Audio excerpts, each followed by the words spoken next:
ما ضل صاحبكم وما غوي وما ينطق عن الهوى إن هو إلا وحي يوحى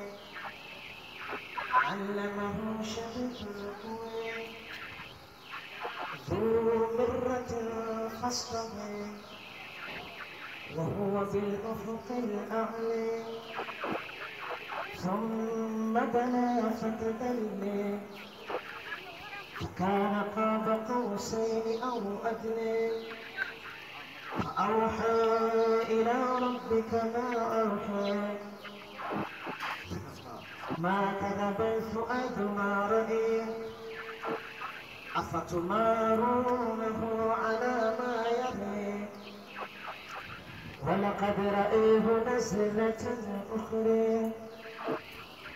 عند سدرة المنتهى عندها جنة المأوى إذ يغشى السدرة ما يغشى ما زاغ البصر وما طغى لقد رأى من آيات ربه الكبرى أفرأيتم اللات والعزى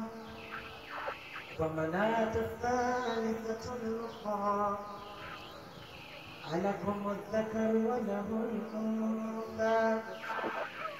تلك إذا قسمة ضيزى